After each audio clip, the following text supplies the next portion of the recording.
Hello বন্ধুরা, welcome back to my channel মৌটুসির daily blog. তোমরা তো থাম্বনেল দেখে বুঝতেই পেরেছো যে আমি আজকে কি রান্না করছি।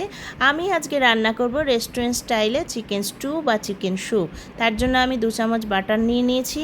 বাটারটা আমি প্রেশার কুকারে ভালো করে স্প্রেড করে নেব। এর মধ্যে ভেজে নেব রসুন কুচি আর পেঁয়াজ কুচি।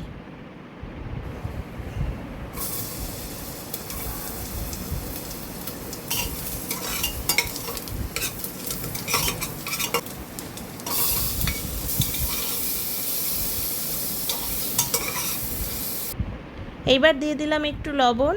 রসুন আর পেঁয়াজটা কিন্তু খুব ভালো করে আমি ভেজে নেব বাটারের সাথে। আর এরপর আমি অ্যাড করব কিছু সবজি। আমি এখানে পেঁপে, গাজর আর ক্যাপসিকাম নিয়েছি। তোমরা এখানে তোমাদের পছন্দ মতো যে কোনো সবজি ইউজ করতে পারো, সেটা যার যার মানে নিজের পছন্দ মতো যে কোনো সবজি দিলেই হবে। আমি যেহেতু এই তিনটেই ভালোবাসি তাই আমি এই তিনটেই ইউজ করেছি। এইবার এই বাটারের সাথে এইগুলোকে খুব সুন্দর করে আমি একটু ফ্রাই করে নেব। আর দিয়ে দিলাম 1 চামচ আদা বাটা, আর দিয়ে দিলাম গোলমরিচ।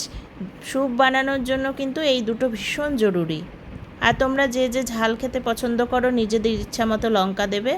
এইবার দিয়ে দিলাম আমি চিকেন। এখানে আমি 300 গ্রাম চিকেন দিয়েছি। তোমরা তোমাদের পরিমাণটা নিজেরা ঠিক করে নেবে যে কতজনের জন্য কতটা বানাচ্ছ সেই অনুযায়ী তোমরা সব ইনগ্রিডিয়েন্টসগুলো ইউজ করবে।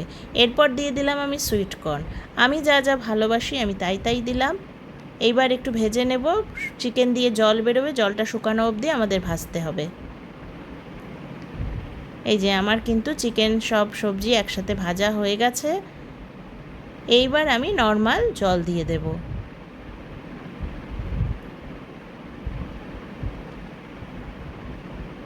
একটু নাড়িয়ে নিলাম। এইবার প্রেসারের ঢাকনাটা আমি বন্ধ করে স্টিমটা কম করে একটা সিটি দিয়ে নেব।